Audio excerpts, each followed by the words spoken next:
Hello students, last time हमने electric current की type, average current, instantaneous current और उसके ऊपर कुछ प्रॉब्लम को डिस्कस किया था। अब हम इलेक्ट्रिक करंट की नेचर के बारे में बात कर रहे थे। ये स्केलर क्वांटिटी या वेक्टर क्वांटिटी। तो इलेक्ट्रिक करंट की बात करें तो इलेक्ट्रिक करंट एक स्केलर क्वांटिटी मीन्स करंट को सम करने के लिए अलजेब्राइक सम फॉलो किया जाएगा। सो फॉर एग्जांपल, अगर मान लीजिए मैं कोई एक नेटवर्क का कोई पोर्शन ले लेता हूं और मैंने कहा कि सपोज यहाँ पे 5 एम्पियर करंट आए और इस ब्रांच के अंदर इस पॉइंट से और 3 एम्पियर करंट इधर की तरफ चला गया, तो इस ब्रांच के अंदर जो करंट आएगा वो कितना होगा? 5 आया था, 3 इधर चला गया, तो that will B 2 ampere. Means हमें इनके बीच में क्या एंगल ऑफ इंक्लिनेशन है इसका कोई रोल नहीं है। सपोज ये इस तरह से घूम करके, ऐसे घूम करके इधर 2 पार्ट में चला जाए, सिर्फ 5 एम्पियर आया था, ये घूम करके इधर की तरफ, ये 2 एम्पियर और ये 3 एम्पियर। मीन्स आपके पास करंट को जोड़ने के लिए वेक्टर सम की जरूरत नहीं पड़ती, वेक्टर सम को फॉलो नहीं करता, इसलिए अलजेब्रिक सम को फॉलो करता है। इसलिए करंट कैसी क्वांटिटी है? Scalar quantity. अब एक चीज और ध्यान रखना है कि हम जब सर्किट के अंदर करंट मेंटेन करने के लिए, सपोज मैंने कोई कॉपर वायर ले लिया, कंडक्टिंग वायर, और इसके अक्रॉस मैंने कोई सेल या बैटरी कनेक्ट कर दी, मीन्स कोई पोटेंशियल डिफरेंस का सोर्स कनेक्ट कर दिया। इसका मतलब ये हुआ कि ये एंड इसका पॉजिटिव पोटेंशियल ले लिया और इस एंड में इसका नेगेटिव पोटेंशियल आ गया। यहाँ पे पोटेंशियल डिफरेंस से V अप्लाई कर दिया किसी लेंथ L के ऊपर। तो इस जी के अंदर जो इलेक्ट्रॉन्स है, फ्री इलेक्ट्रॉन्स, वो इसका नेगेटिव पोटेंशियल का पा करके रिपेल होंगे, पॉजिटिव से अट्रैक्ट होंगे, तो इधर की तरफ ड्रिफ्ट करेंगे, इस डायरेक्शन मोशन होगी इलेक्ट्रॉन की। तो जब हम करंट की बात करते हैं तो हम जब सर्किट के अंदर दिखाते हैं, जो करंट दिखाते हैं लीड्स के अंदर, वो हम दिखाते हैं इस तरफ, बैटरी के पॉजिटिव टर्मिनल से नेगेटिव टर्मिनल की तरफ across the loop, close loop में। तो ये जो करंट हम शो कर रहे हैं कन्वेंशनल करंट है, और कन्वेंशनल करंट किधर है? इलेक्ट्रॉन की मोशन के अपोजिट है। तो हम हमारे पास दो तरह के करंट यूज करते हैं। एक वर्ड यूज करते हैं electronic current.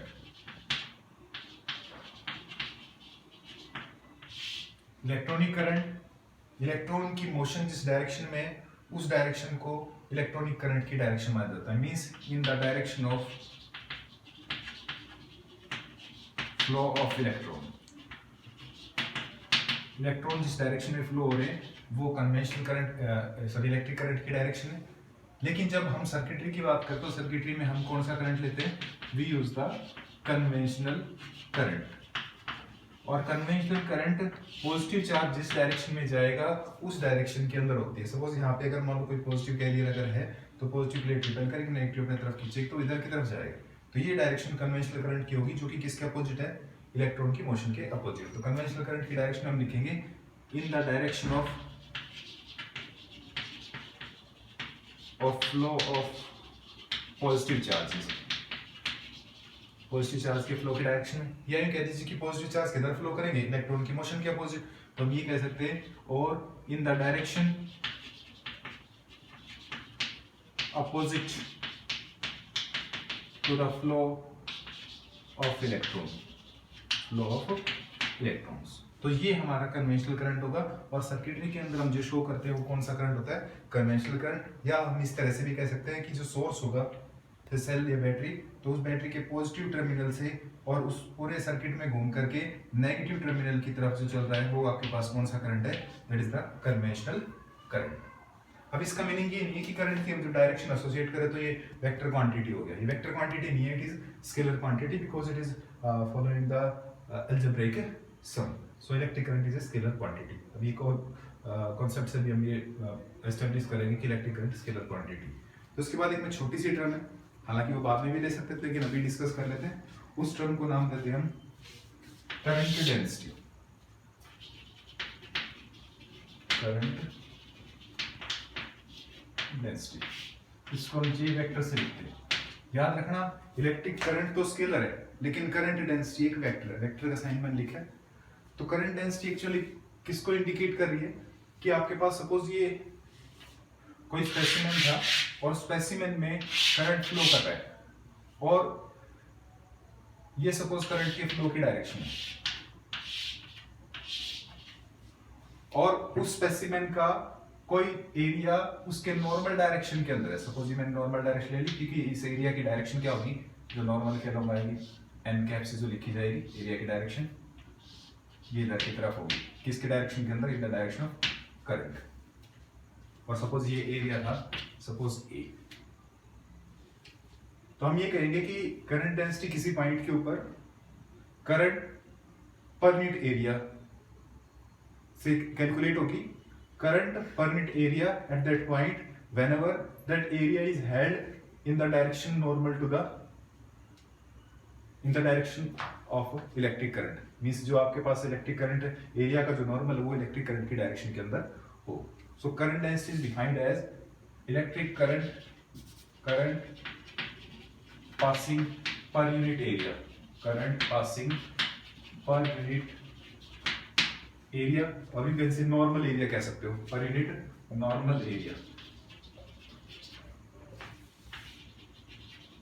in the direction of current when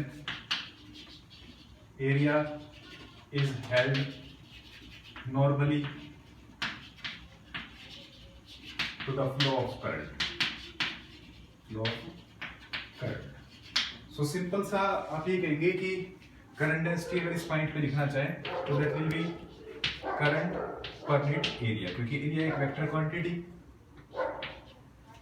तो इस एरिया वेक्टर की डायरेक्शन इधर की तरफ करंट की डायरेक्शन होगी। अगर मान लीजिए सपोज वो एरिया और करंट की डायरेक्शन के अंदर नहीं है,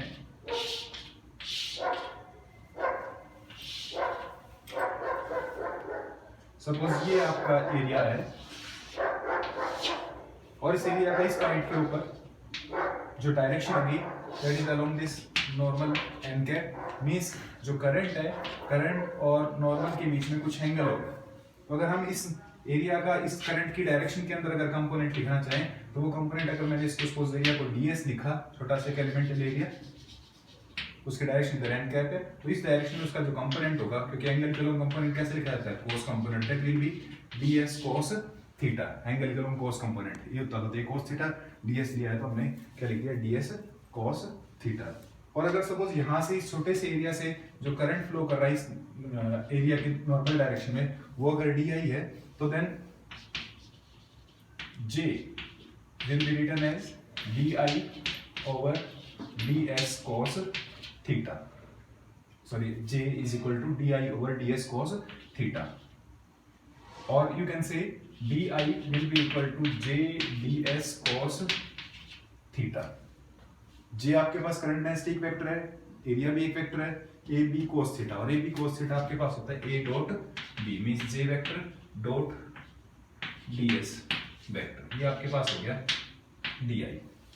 और यहां से अगर टोटल i निकालेंगे, total current, so that will be I will be integral of di, integral of di means j dot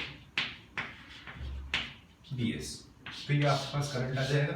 अब क्योंकि यहाँ इस इक्वेशन से आप देख सकते हैं कि जो आपके पास I आया है that is integral of j dot ds, तो करंट डेंसिटी और एरिया वेक्टर के बीच में आपके पास एक डॉट प्रोडक्ट है, और आपने 11th क्लास में पढ़ा होगा कि डॉट प्रोडक्ट एक स्केलर क्वांटिटी देता है। मींस सिंपल यू कहते हैं कि स्केलर प्रोडक्ट। तो इसका मीनिंग ये हुआ कि करंट कैसी क्वांटिटी होगी, एक स्केलर क्वांटिटी होगी। Current is a scalar quantity. यहां भी हम ये कह रहे थे कि करंट कैसी क्वांटिटी है, स्केलर क्वांटिटी। यूनिट की बात कर लें अगर करंट डेंसिटी की, तो करंट डेंसिटी क्योंकि हम ये लिख रहे हैं J is equal to simple words में लिखें I बाय A, तो करंट की यूनिट होती है भाई एम्पियर, और एरिया किस में होता है, मीटर स्क्वायर में। तो जो करंट डेंसिटी की जो यूनिट होगी that will B ampere per metre square, ampere per metre square. तो ये आपके पास करंट डेंसिटी की क्या हो जाएगी, यूनिट हो जाएगी। तो यहाँ ये याद रखना है, करंट तो स्केलर है बट करंट डेंसिटी कैसी है, वेक्टर है। करंट डेंसिटी एक वेक्टर क्वांटिटी है, ठीक है। इसके बाद हम डिस्कस करना चाहेंगे कि कैसे किसी कंडक्टर के अंदर करंट जनरेट होगा। तो कुछ पॉइंट पहले मैं शेयर करना चाहता हूं, क्योंकि आपने पढ़ा है कि करंट को हम क्या कहते थे, rate of flow of charge, rate of flow of electric charge, flow of electric charge. इसका मतलब चार्जेस जो मोशन के अंदर होंगे, फ्लो होंगे एक डेफिनेट डायरेक्शन के अंदर, तो वो करंट को कंस्टिट्यूट करेंगे। तो अब हम पहला जो पॉइंट हम डिस्कस करना चाह रहे हैं वो चीज थोड़ा सा समझने की है, ध्यान देकर के समझना।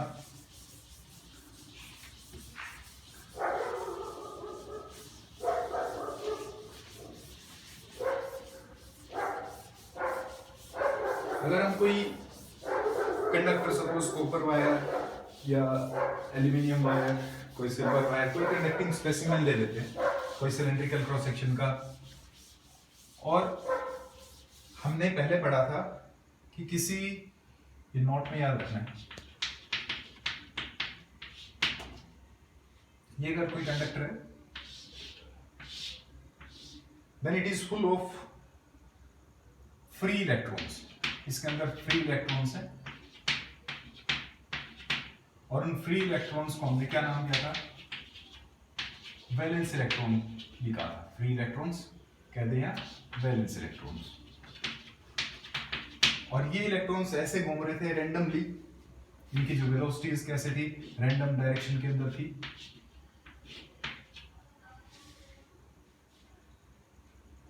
Just like the gas molecule, so this metallic conductor was also called as the electron gas और फर्मी गैस, इसको हमने इलेक्ट्रॉन गैस या फर्मी गैस भी नाम दिया। लेकिन अगर हम बात करें कि जो इलेक्ट्रॉन्स ये जो मोशन के अंदर हैं, ये किसके कारण से है, that is due to the thermal motion, ये इनकी थर्मल मोशन के कारण से। Thermal motion means by virtue of their temperature,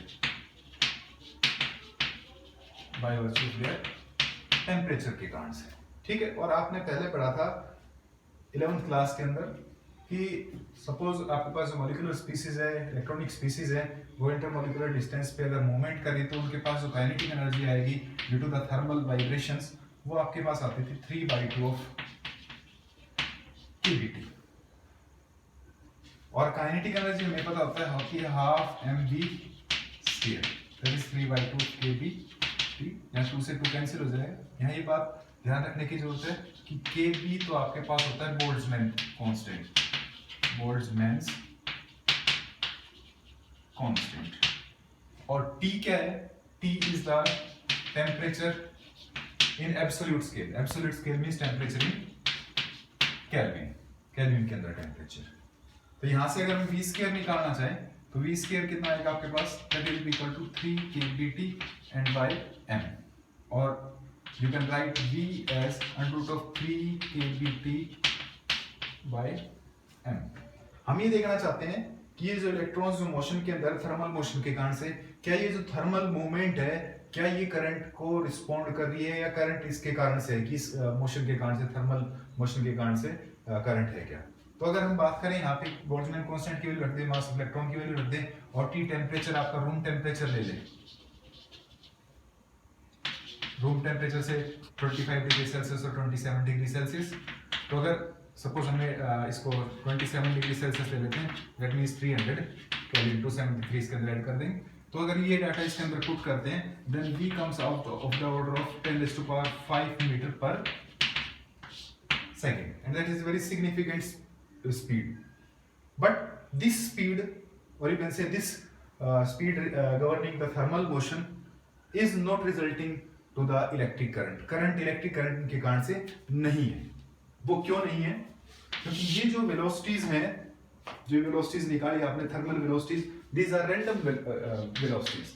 Thermal velocities are These thermal velocities are randomly oriented.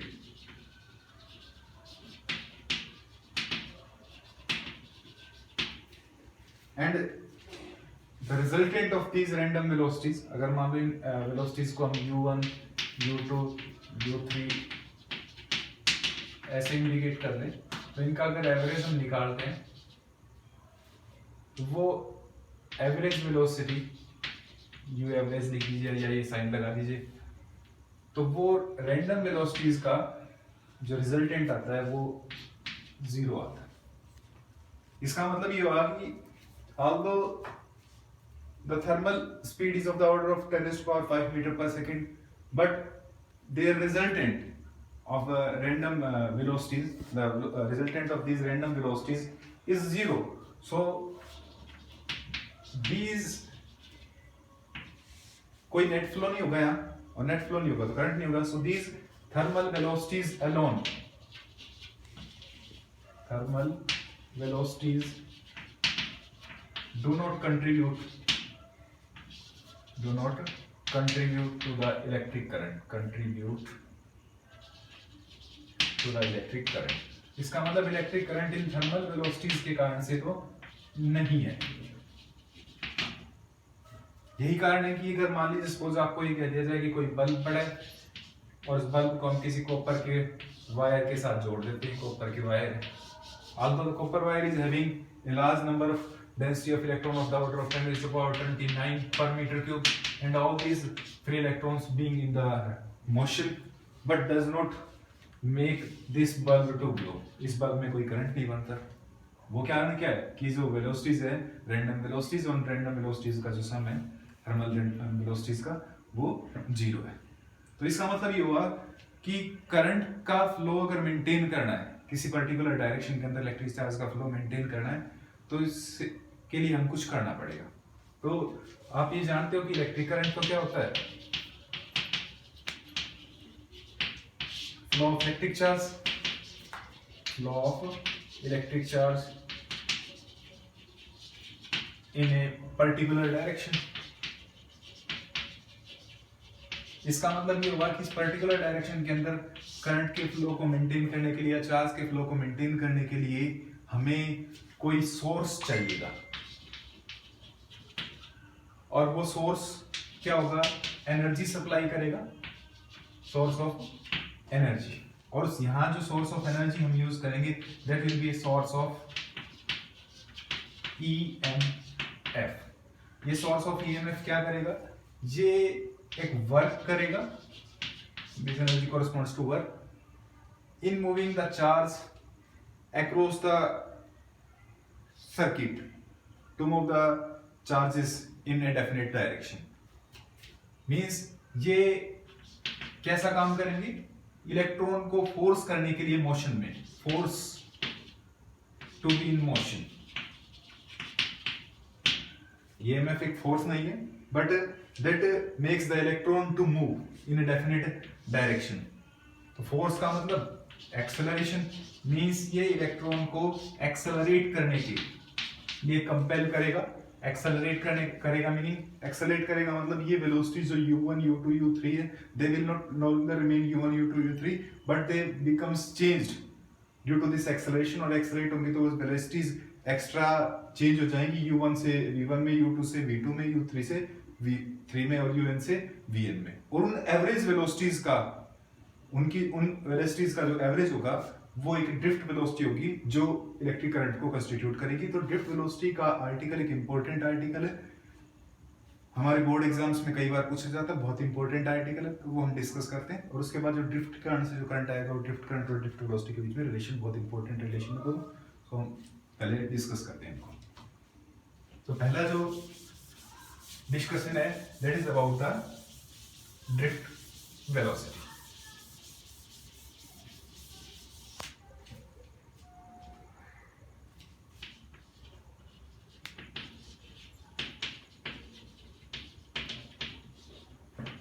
से हम इसको BD से इंडिकेट कर देते हैं, D फॉर ड्रिफ्ट। ड्रिफ्ट का मतलब ये है कि घिसट पिसट के चलना, टकरा टकुर करके इधर उधर होकर के रैंडमाइज होकर के चलना। बट उन रैंडमाइज वेलोसिटीज का जो समय जो होता था इनिशियली थर्मल का वो तो जीरो होता था, लेकिन इनका जीरो नहीं होता। तो एक्चुअली ड्रिफ्ट वेलोसिटी क्या है? तो आपने ये कहा था कि इस इलेक्ट्रॉन को किसी पर्टिकुलर डायरेक्शन में मूव करने के लिए एक सोर्स ऑफ एनर्जी की जरूरत पड़ेगी। उस सोर्स ऑफ एनर्जी को हमने सोर्स ऑफ ईएमएफ नाम दिया था। तो अब ईएमएफ क्या है पहले उसको समझ लेते हैं, फिर इसको डील करेंगे, इसको थोड़ा बाद में लेंगे। तो सोर्स ऑफ ईएमएफ, ईएमएफ की बात करी हमने, तो सोर्स ऑफ जो ईएमएफ होंगे they will be your cells, batteries, dynamo etcetera. अब ईएमएफ का मीनिंग क्या है देखिए। ईएमएफ की जो फुल फॉर्म है दैट इज इलेक्ट्रोमोटिव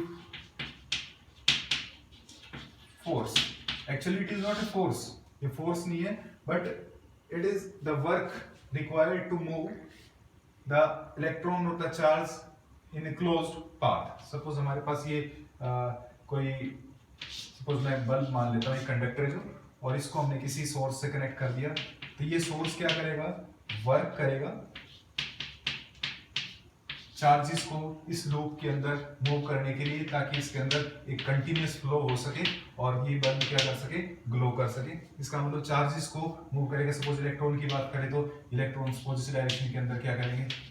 इलेक्ट्रॉन को पुश अप करेगा इस प्लेस से, लोअर पोटेंशियल से उठा करके हायर पोटेंशियल तक लेकर जाकर के क्लोज पाथ में मूव करवाएगा। तो इसका मतलब वर्क डन किया जाएगा for a moving a charge in a closed path. तो इलेक्ट्रोमोटिव फोर्स क्या है? It is the work done per unit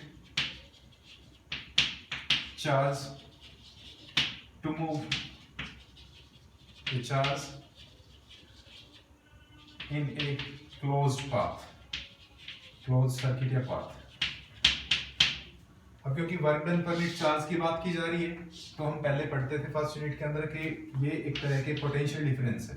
work done per unit charge that is the potential difference. तो पोटेंशियल डिफरेंस की जो हमारे पास unit होती थी, क्योंकि वर्क की यूनिट होती है जूल और चार्ज की कूलम, तो इसके पास से हमारी जो यूनिट बन जाती है जूल पर कूलम या वोल्ट भी हम कह देते हैं। इसका मतलब जो ईएमएफ है वो ईएमएफ एक्चुअली वर्क कर रही है। क्या कर रही है? वर्क कर रही है। Work done per unit charge के लिए। तो वर्क हम कैसे लिखते हैं? फोर्स इनटू डिस्प्लेसमेंट से लिखते हैं। तो फोर्स जब इलेक्ट्रिक फोर्स की बात करेंगे तो that will B Q into E, और चार्ज में इलेक्ट्रॉन आपके पास चार्ज हमारे पास है नेगेटिव पॉजिटिव चार्ज, तो दैट विल बी E। तो फोर्स की जगह तो हम लिख देंगे E और dr। तो ये आपके पास स्मॉल वर्क डन हो जाएगी dw, और हमें क्लोज पाथ के लिए निकालना है। तो क्लोज पाथ के लिए जो टोटल वर्क डन होगा वो dw का क्या होगा? इंटीग्रेशन होगा over the close path, and that will be what? That will B E dr, E dr close path के लिए। लेकिन ये जो वर्क डन है और यूनिट चार्ज निकाला हमने, क्योंकि हमने चार्ज की वैल्यू कितनी कर दी है? 1 कर दी हमने। तो इसका मतलब ये अब आपके पास इलेक्ट्रिक पोटेंशियल कहलाएगा। क्या कहलाएगा? Electric potential. तो आप ये कह सकते हो कि, और इस इलेक्ट्रिक पोटेंशियल को हम क्या नाम दे रहे हैं? ईएमएफ नाम दे रहे हैं। क्या नाम दे रहे हैं? ईएमएफ। ये आपके पास क्लोज पाथ के लिए जीरो नहीं आता है, और हमें पता है कि work done over close path zero तो कंजर्वेटिव फोर्स होता है, ये नॉन जीरो है। इसका मतलब जो ईएमएफ है that is a non conservative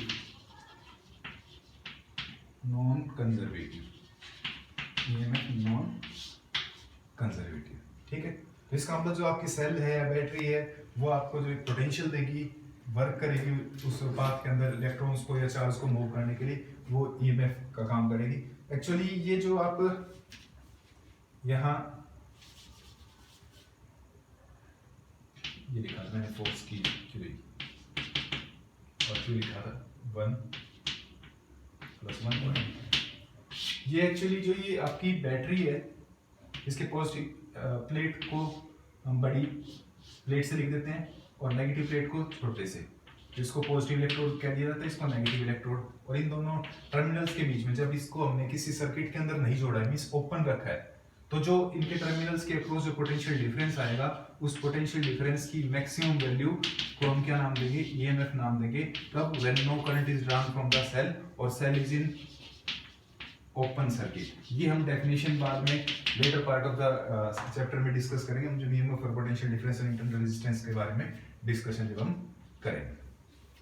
तो इसका मतलब ये हुआ कि अगर किसी सर्किट के अंदर करंट का फ्लो मेंटेन करना है तो अकेला जो थर्मल स्पीड है वो करंट कंस्टिट्यूट नहीं करवाती। तो करंट को कंस्टिट्यूट करने के लिए आपको एक सोर्स जोड़ना पड़ेगा और वो सोर्स क्या करेगा, वर्क करेगा। वर्क करने का मतलब इलेक्ट्रॉन को फोर्स अप करेगा, मींस एक्सेलरेट करेगा, इलेक्ट्रॉन मींस चार्जेस को एक्सेलरेट करेगा और एक्सेलरेट करने का कारण से वो वेलोसिटीज गेन करेंगे और उन वेलोसिटीज का जो एवरेज वेलोसिटी होगी उसको हम ड्रिफ्ट वेलोसिटी बोलेंगे, जिसके कारण से इलेक्ट्रॉन्स एक पर्टिकुलर डायरेक्शन में फ्लो करेंगे। तो हम बात करते हैं ड्रिफ्ट वेलोसिटीज की।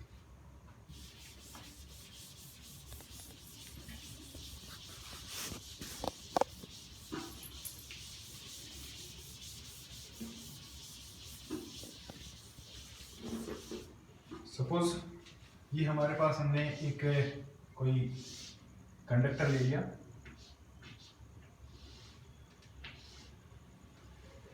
और इसके अंदर जो फ्री इलेक्ट्रॉन्स है उनकी इनिशियली जो वेलोसिटीज है दे आर रैंडम, और उन रैंडम वेलोसिटीज का कब, जब हमने कोई भी यहाँ पे सोर्स कनेक्ट नहीं किया है। सोर्स कनेक्ट करने का मतलब यहाँ पे पोटेंशियल अप्लाई करना, और पोटेंशियल अप्लाई करने का मतलब एक प्लेट पॉजिटिव बना देना, एक प्लेट नेगेटिव बना देना। इसका मतलब इलेक्ट्रिक फील्ड लगा देना, इलेक्ट्रिक फील्ड अप्लाई कर देना। तो पहला केस तो हम जब लेंगे जब इलेक्ट्रिक फील्ड अप्लाई नहीं किया गया, और जब इलेक्ट्रिक फील्ड अप्लाई नहीं किया जाएगा तो इनकी जो रैंडम वेलोसिटीज हैं u average u1 plus u2 plus u3 plus un divided by n that will B zero, वो जीरो रहेगी। तो अब इसका मतलब अभी ये इलेक्ट्रॉन्स एक पर्टिकुलर डायरेक्शन में फ्लो नहीं कर रहे, तो पर्टिकुलर डायरेक्शन में फ्लो करने के लिए आपको एक सोर्स ऑफ ईएमएफ कनेक्ट करना पड़ेगा। तो हम मान लीजिए सेकंड केस के अंदर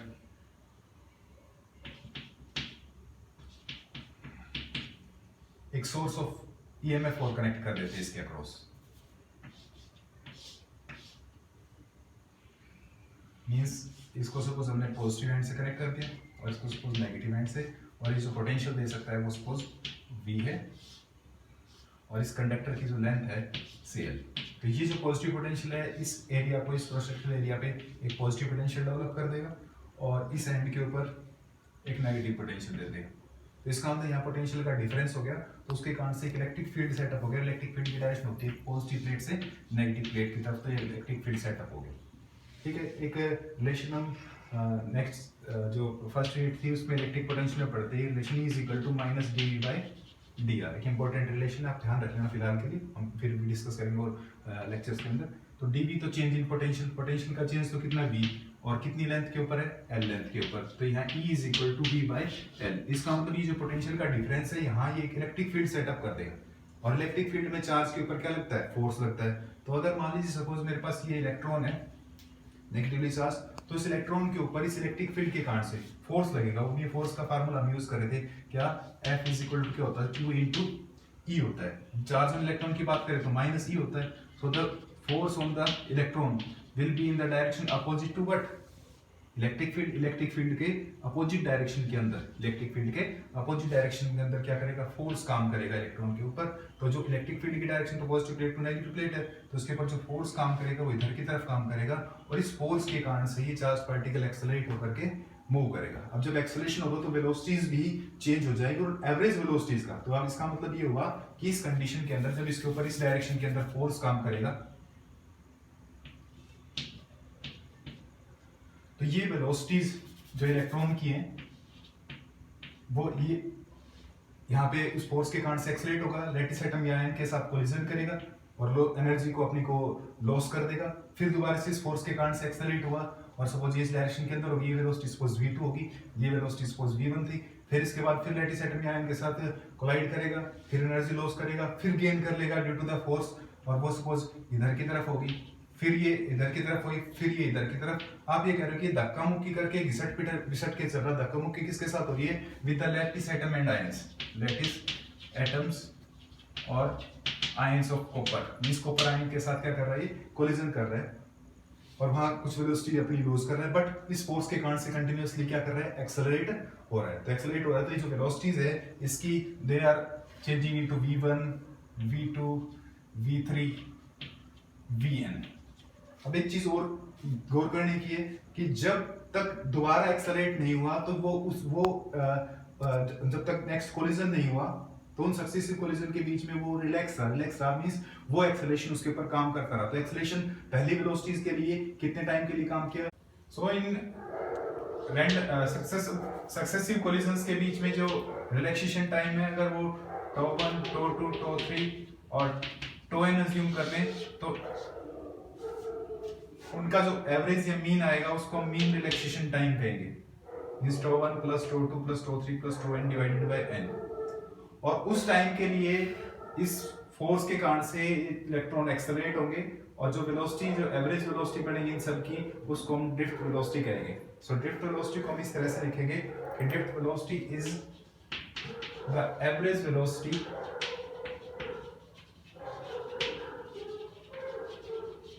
with which free electrons gets drifted towards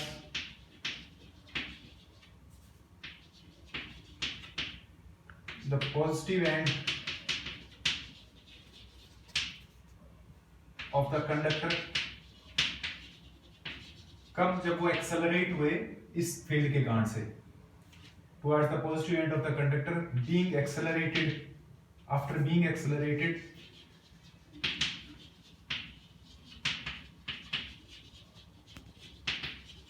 under the influence of applied electric field। जो इलेक्ट्रिक फील्ड हमने बाहर से अप्लाई किया, external field, under the influence of external applied field, under the influence of external electric field कहते हैं। इसका मतलब drift velocity जो vd होगी वो एवरेज वेलोसिटी होगी इन v1 v2 v3 vn की। ठीक है। अब आपने ये कहा कि जब हमने कोई फील्ड अप्लाई नहीं किया था, मींस इलेक्ट्रिक फील्ड जीरो था, तो इनके पास केवल थर्मल वेलोसिटीज थी और थर्मल वेलोसिटीज रैंडमली ऑर्गेनाइज थी और रैंडमली ओरिएंटेड थी, तो उनका जो एवरेज है वो जीरो आ रहा था। इसका मतलब वो करंट को कंट्रीब्यूट नहीं कर रहे थे। इसके लिए, करंट को बनाने के लिए हमने इसके एंड्स के अक्रॉस एक पोटेंशियल का सोर्स कनेक्ट किया, हमने इसे इलेक्ट्रिक फील्ड अप्लाई कर दिया और वो इलेक्ट्रॉन इलेक्ट्रिक फील्ड के अपोजिट डायरेक्शन में उस फोर्स के कारण से, जो फोर्स लगा है इस इलेक्ट्रिक फील्ड के कारण से, जो कि इलेक्ट्रिक फील्ड के अपोजिट डायरेक्शन में फोर्स, इलेक्ट्रिक फील्ड इधर की तरफ तो फोर्स इधर की तरफ, तो वो एक्सेलरेट होगा। उस एक्सेलरेशन के कारण से वो वेलोसिटी गेन करेगा। जो वेलोसिटी गेन होगी एक्सेलरेशन के कारण से, उस एवरेज वेलोसिटी को हमने ड्रिफ्ट वेलोसिटी नाम देना है। तो अगर हम ये कहें कि फोर्स जो काम कर रहा है due to electric field as force due to electric field कितना होगा बताइए। F इज इक्वल टू होता है Q into E। So F charge on electron की बात करें that is -E into E। से इक्वेशन नंबर फर्स्ट बोल ले। लेकिन आपको पता है Newton second law of motion के according, but force is equal to mass into acceleration भी होता है। तो अगर इन दोनों को हम लिखें फर्स्ट और सेकंड को, तो इसका मतलब हो जाएगा ma is equal to -e। और यहाँ से अगर एक्सेलरेशन निकालें तो दैट विल बी -e/m। ये आपके पास इक्वेशन नंबर थर्ड।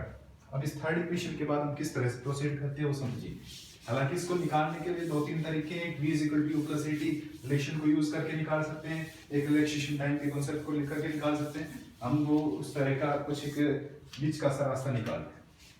अब आपको ये पता है कि जो एक्सेलरेशन होता है that is the rate of change of velocities, क्योंकि वेलोसिटीज कोलिजन्स के बाद सक्सेसिवली चेंज हो रही है after the relaxation times t1 t2 t3 tn। तो हम ये कहते हैं कि एज एक्सेलरेशन तो होता है dv/dt, और हमारे अकॉर्डिंग यहाँ पे कितना acceleration -e/m is equal to -e/m। और मेरे को वेलोसिटीज का एवरेज निकालना है, तो मैंने और द वेरिएबल सेपरेट कर ली। So dv is equal to -e/m into इधर की तरफ dt हो गया। अब मैं इसको इंटीग्रेट कर देता हूँ, क्योंकि dv को इंटीग्रेट करेंगे तो v आ जाएगा और dt को इंटीग्रेट करेंगे तो t आएगा। वो t टाइम की लिमिट रखेगा या वेलोसिटीज की लिमिट रखेगा। तो आप ये कह दीजिए इसको हम इंटीग्रेट कर देते हैं ऑन बोथ साइड, लेकिन उसके लिए कुछ लिमिट्स होगी, वो लिमिट बताते हैं क्या है। Integrating both sides. आप इसका डेरिवेशन करें जब ये सिंपल ये चीजें लिख रहे जो लिख रहे हैं, ये कुछ ज्यादा बताने की जरूरत भी नहीं है। इंटीग्रेटिंग बोथ साइड्स, तो हम बोथ साइड इंटीग्रेट करेंगे तो हमें एक बार तो dv की लिमिट लिखनी पड़ेगी और एक dt की लिमिट लिखनी पड़ेगी। तो dv तो वेलोसिटीज है, और वेलोसिटीज कहाँ है? इनिशियली तो कैसी वेलोसिटीज थी? ये u1 u2 u3 इनकी एवरेज वेलोसिटी, क्योंकि यहाँ पे हमने एवरेज वेलोसिटी की बात करनी है, तो दैट इज u एवरेज। और बाद में किसकी बात करनी है? हमने v के एवरेज की। तो u का जो एवरेज है वो तो कितना है भाई, बताइए 0। और v का एवरेज को हम क्या बोलते हैं? Drift velocity. v1 v2 v3 vn के एवरेज को v1 plus v2 plus v3 plus vn by n, उसको हम क्या कह रहे हैं? We are calling it as the drift velocity. अब टाइम की बात करें तो टाइम की लिमिट क्या होगी बताइए? टाइम स्टार्टिंग में तो कितना होगा? 0, और बाद में जो रिलैक्सेशन टाइम ये फर्स्ट कोलिजन के लिए t1 t2 t3 tn, तो इन सब का एवरेज और उनका एवरेज रिलैक्सेशन टाइम को हम बोल देते हैं से टाउ से। देखिए टाउ क्या है? दैट इज द मीन और average t1 plus t2 plus t3 plus tn divided by n। That symbol is tau, simplicity के लिए हम t बोल रहे हैं। तो इसका मतलब ये होगा कि टाइम की लिमिट लिखी जाएगी 0 से t। तो आप इसको इंटीग्रेट कर दीजिए। तो इंटीग्रेशन हमने किया dv का, इधर की तरफ इंटीग्रेशन टाइम के रेस्पेक्ट में, तो बाकी सारी टर्म में कांस्टेंट वो आ गई बाहर, और इंटीग्रेशन हो गया dt। तो देखिए dv पे तो लिमिट लिखी गई 0 से, और कहां तक लिखी गई? vd तक। और टाइम की लिमिट कहां से लिखी गई? 0 से टाउ तक, 0 से टाउ तक। ठीक है, अब पता है आपको 1 dv का इंटीग्रेशन कितना हो जाता है? v, क्योंकि डिफरेंशिएशन से इंटीग्रेशन कट जाएगा। तो v और v की लिमिट कहां से कहां तक है? 0 से vt तक। राइट हैंड साइड में minus e capital E by m, और यहाँ dt का इंटीग्रेशन 1 dt का इंटीग्रेशन क्या होता है? t, डिफरेंशिएशन इंटीग्रेशन कट जाएगा तो t, और t की लिमिट कहां से कहां तक है? 0 से टाउ तक है। समझ में आ गया होगा? अब हमने लिमिट रखनी है, तो लिमिट रखेंगे तो अब वेरिएबल को रिप्लेस करेंगे अपर लिमिट से, माइनस वेरिएबल को लोअर लिमिट से। तो ये तो हो गया vt माइनस 0, और यहाँ minus e capital E by m, और t को रिप्लेस करेंगे टाउ से अपर लिमिट से, माइनस t को 0 से। तो ये आपके पास जो रिलेशन बन गया, मैं इसको इधर लिख देता हूं। ये आपके पास आया vd is equal to minus e capital divided by m। तो यहाँ से ये फैक्टर आपके पास आ गया टाउ, जबकि ये टाउ क्या है? That is the mean of the relaxation time, जो रिलैक्सेशन टाइम थे सक्सेसिव कोलिजन के बीच में। तो आपके पास ये रिलेशनशिप डेवलप हो गई ड्रिफ्ट वेलोसिटी का। दैट इज इक्वेशन नंबर आपके पास कितने नंबर पे आ चुका था? 4 तक, that is 5, where tau is equal to tau 1 plus tau 2 plus tau 3 plus tau n divided by n, that is the mean or average relaxation